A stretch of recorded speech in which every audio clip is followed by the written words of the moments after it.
Well, the potatoes are in bloom. I've got several different varieties here in the little potato patch, and they're starting to bloom. So that is the second last step before harvest. The last step is when the blooms are all gone and the plants all start to die back. So it won't be too long before I see if these have produced anything this year. I've tried a different method of growing them than I have in the past, which is just straw. Put the potatoes down on the ground and cover them with straw and see how it goes. So we'll definitely be keeping you up to date on how that harvest goes. In the meantime, I have something else that I've been harvesting.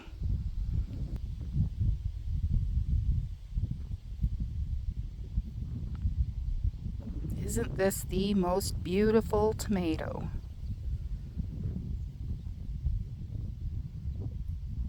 I've harvested a couple of them off of this plant now. And this one is a pink boar from Wild Boar Farms.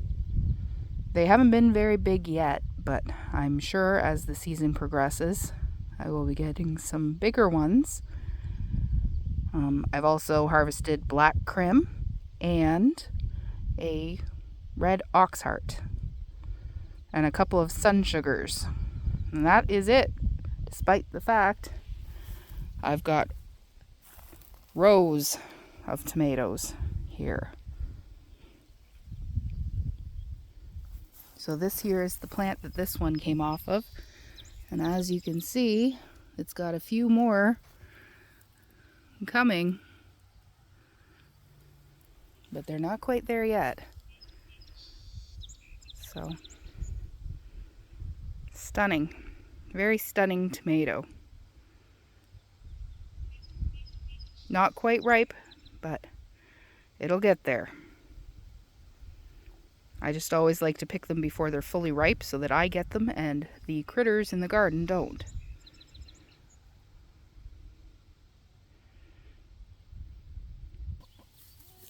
So I generally plant marigolds in amongst my tomatoes, but this year is the first year I've actually planted dill amongst them. And it seems to be doing really well. And so do the marigolds.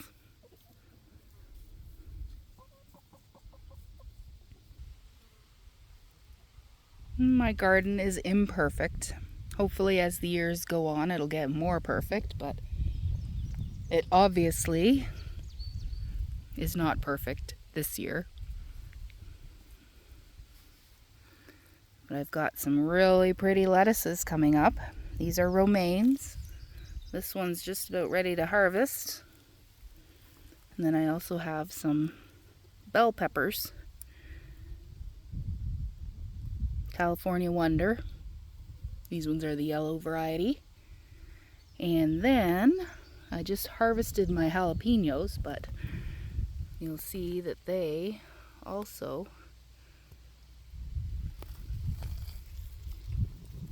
are coming along here. There's a little guy. He's just starting. And this one here is obviously a bell pepper with a little guy on it. And a lot of my lettuces that I planted, I bought like 6 packs of lettuce because I wasn't sure I was going to be planting anything this year. So by the time I was ready to plant, it was too late to start from seed. So a lot of my lettuces have gone to seed already. So I'm going to let them go, and I'm going to collect the seed to plant for the fall. But in the meantime, we've got some really interesting little lettuces that we've been harvesting. Some pak choi right there. It's got flea beetle damage. So you can see that is a flea beetle on that one right there.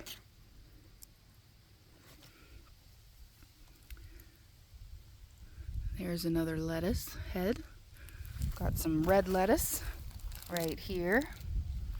I need to get out here and harvest, and these poor little These are eggplants right here.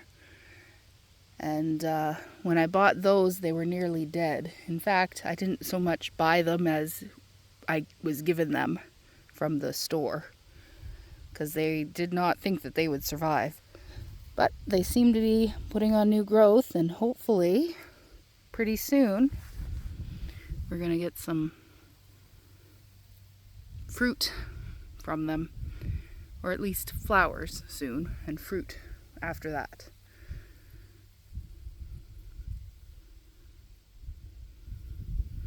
Yeah, my little romaines here, they're starting to head up.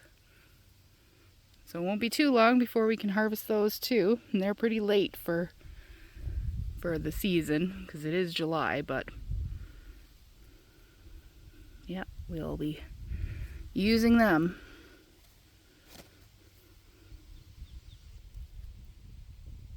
And this is a sweet potato. I planted 3 sweet potatoes. The lady I bought some of my tomatoes from this year, she had sweet potatoes for sale, so they were already started. And so I got some just to try them, because I've never actually grown any before. So they've taken a while. It's been kind of all over the place weather-wise here. We've had really, really hot days, and then we've had really, really cold days. We've had a ton of rain and then no rain. But they're starting to send out runners here. As you can see, there's a little runner coming out from the plant. So we'll see, might produce something. And right beside that, I've got an acorn squash, which is having issues in pollination. So when you first start growing your squashes, they get these little male leaves or male flowers on them that have no ball at the bottom of them, like this one. This one's a female, and it did not get pollinated. It got eaten a little bit by something, but when they shrivel up and turn yellow like that, it means that there is a problem with pollination. Now, there were 3 planted here, and one of them hasn't made it. Another one is very weak, and this one is strong, and it's starting to produce more of the female flowers with the little ball on the bottom, like this one here. And so hopefully we'll get some pollination if we can line up the male and the female flowers to open at the same time.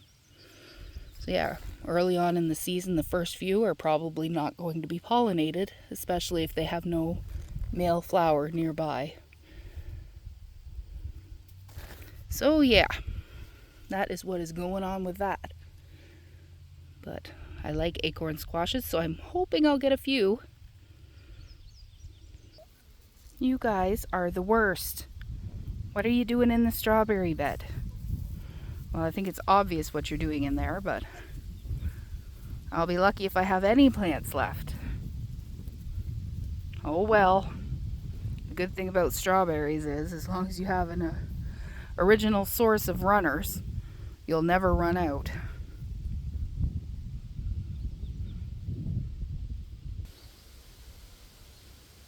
Just went in search of my original source of runners, and I found this guy, which is an oxheart tomato. See how it's got the pointy bottom? It's not quite ripe either, but I love the top here, where the leaves have been. It did not turn green, so that's pretty cool. Hello, Oscar. You're a good kitty cat. So my neighbor gave me a bucket, like a 5-gallon bucket, full of ever-bearing strawberries. She was thinning out her strawberry patch, and she thought maybe I would like them. So where I lost a bunch there to the chickens, that's probably where I'll put these guys in. And I'll have to put a fence up around that to keep them from scratching these guys out. But I can definitely do that. You guys need to stop following me everywhere. Oh,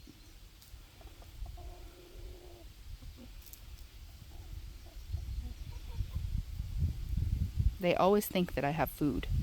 So wherever I go, from the second I get here, there are chickens.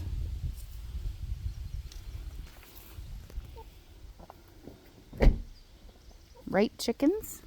What do you think? Hi, Brownie. Brownie's doing really well with no chicks. She's started back up laying, finally.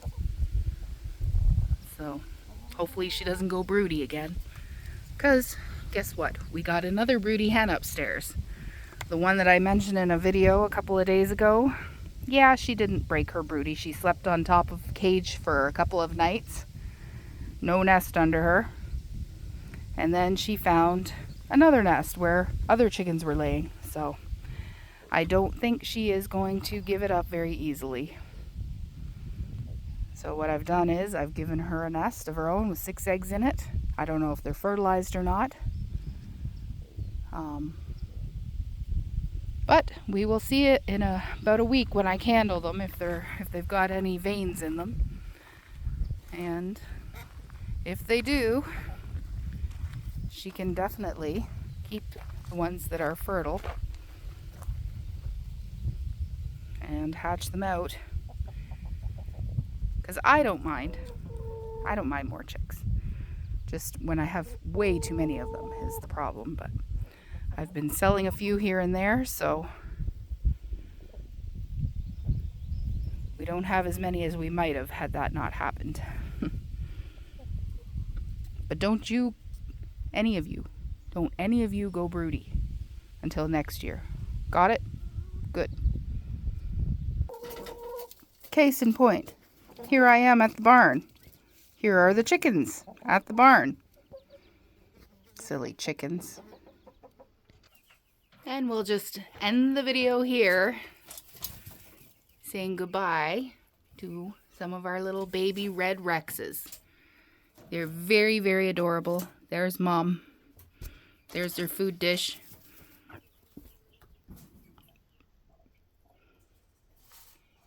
And there they all are. All 5 of them in her litter. So I hope you all are having a great day. And I just wanted to mention, this is my 100th video. So if you haven't yet and you've been coming back, please subscribe. It really helps me out. And I will see you in the next video. Have a great day.